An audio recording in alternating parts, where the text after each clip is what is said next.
నగరపాలక సంస్థ 10వ డివిజన్ పరిధిలోని ఏపీఎస్సీబీ ఫంక్షన్ హాల్ నుంచి విఎల్పురం జంక్షన్ వరకు 73 లక్షల రూపాయల వ్యయంతో చేపట్టనున్న సీసీ రోడ్లు నిర్మాణ పనులకు ఎమ్మెల్యే ఆదిరెడ్డి శ్రీనివాస్ కొబ్బరికాయలు కొట్టి శంకుస్థాపన శిలాఫలకాన్ని ఆవిష్కరించారు. నగర అభివృద్ధికి కూటమి ప్రభుత్వం కట్టుబడి ఉందని, గతంలో నిర్లక్ష్యానికి గురైన 10వ డివిజన్లో అధికారంలోకి వచ్చిన తర్వాత ఇప్పటికే 11 కోట్లకు పైగా అభివృద్ధి పనులు చేపట్టామని ఆదిరెడ్డి శ్రీనివాస్ తెలిపారు.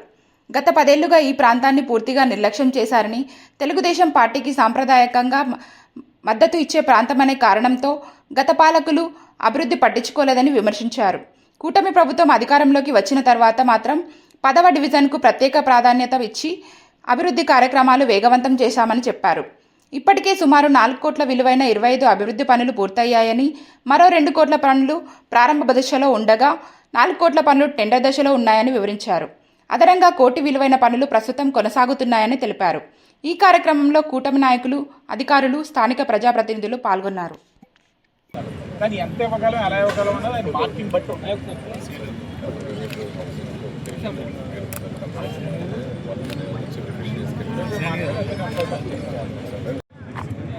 సిటీ నియోజకవర్గ 10వ వార్డులో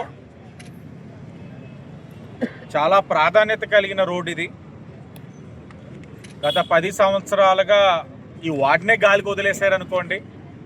ఎందుకంటే ఈ వార్డు స్వతహాగా తెలుగుదేశం పార్టీ కంచుకోటగా భావించి ఇక్కడ ఏది చేసినా మనకి ఓట్లు పడవు అని ఆలోచించి వదిలేశారు గత పాలకులు.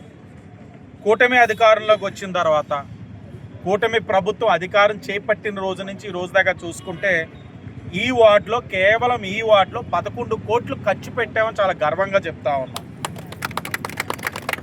చాలా పనులు, 25 పనులు పూర్తయిపోయినాయి. సుమారు 4 కోట్ల పనులు పూర్తయిపోయినాయి. 2 కోట్ల పనులు ప్రారంభించుకోవాలి. 4 కోట్లు టెండర్లో ఉన్నాయి. సుమారు 1 కోటి రూపాయల పనులు జరుగుతున్నాయి. ఈరోజు 73 లక్షలతోటి చాలా ప్రాధాన్యత కలిగిన రోడ్డు, చాలా కనెక్టివిటీ కలిగిన రోడ్డు, దానికి శంకుస్థాపన చేయడం జరిగింది. కాంట్రాక్టర్ కూడా మాటిచ్చున్నారు, నెల రోజుల్లోనే పూర్తి చేస్తా అన్నారు. ఆనాడున్న ఆర్థికపరమైన సమస్యతో సగం రోడ్డే వేయగలిగాం. మిగతా రోడ్డుని ఈరోజు ప్రారంభించుకోబోతా ఉన్నాం.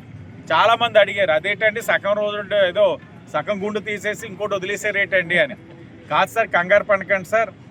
పాత ప్రభుత్వం మాదిరిగా అరగుండులు కొట్టాం.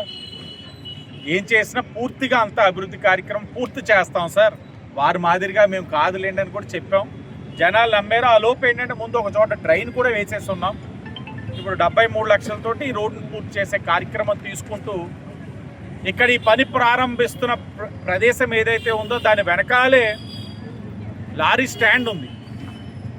అది ఖాళీ చేయించి వాళ్ళని ఆవకు పంపించి దీన్ని మల్టీపర్పస్ స్పోర్ట్స్ కాంప్లెక్స్ కింద 2014-19 ఆనాడున్న కూటమి ప్రభుత్వం ప్రతిపాదించింది.